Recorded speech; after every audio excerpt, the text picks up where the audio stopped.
The city didn't celebrate that night. It never did. Cities only watched. Marcus kept moving long after the sirens faded behind him. He didn't run. Running was for people who felt chased. He walked through back streets, past shuttered shops and broken streetlights, until the noise turned into a distant hum. Only then did he stop. He leaned against a cold brick wall and finally allowed himself to breathe. The Rossi Empire was bleeding, but Marcus knew better than to believe it was dead. Empires didn't vanish overnight. They fractured, they splintered. And the sharpest pieces were always the most dangerous. His phone buzzed again. This time it wasn't Lena. Unknown number. Marcus stared at it for a moment before answering.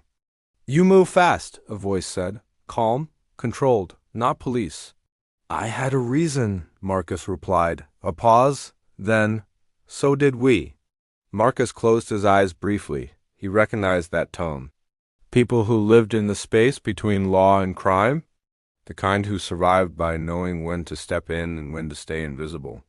"Their cleaning house," the voice continued. "Judges, captains, financiers, the Rossi name is poison tonight. And tomorrow?" Marcus asked. "Tomorrow," the voice said, "there will be a vacuum." Marcus ended the call without another word. Vacuum meant opportunity. It also meant war. He didn't want either. But wanting had never protected anyone. By sunrise, the city was a different place. News vans crowded the docks. Headlines screamed words like collapse, arrests, exposure. Names Marcus had memorized years ago were finally being spoken out loud. Men who once walked freely now hid behind lawyers and locked doors. Marcus stood across the street from his bar, watching officers tape it off. Not because he was guilty. Because the city liked symbols, and his bar had been one. He felt nothing watching it close. Some doors only existed to be walked away from.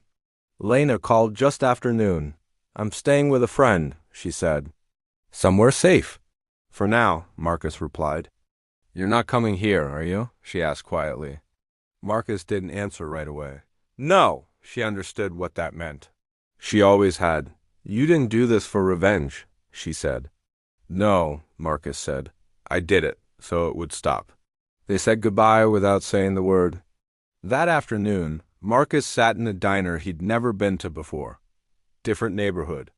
Different faces. He liked places where no one looked twice. He stirred his coffee and listened.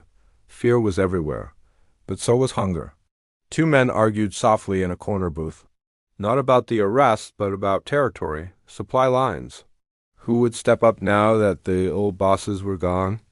Marcus paid and left before they noticed him listening. By nightfall, the calls started again. Not threats. Not apologies, offers.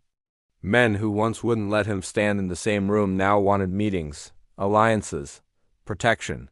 They spoke carefully, respectfully, like Marcus was something dangerous they didn't fully understand. He declined everyone.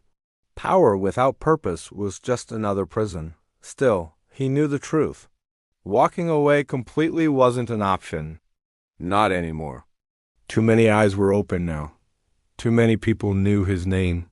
Someone followed him that night. Marcus noticed the reflection first, a car 2 lengths back. Too steady, too patient. He turned once, then twice. The car followed. He stopped under a flickering streetlight. The car stopped too. A man stepped out. Not armed, not smiling. "You made a lot of enemies," the man said. Marcus nodded. "I made them years ago." The man hesitated. "They won't stop." "I know," Marcus replied. "So what now?" Marcus looked up at the city skyline. Lights everywhere. Lives stacked on top of lives. Lies layered over truth.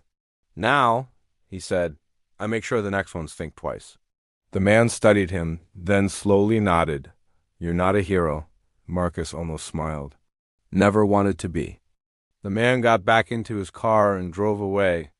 Marcus stayed where he was, alone beneath the streetlight, shadows stretching along around him. The city was awake, and for the first time in a long time, it was afraid of the right man.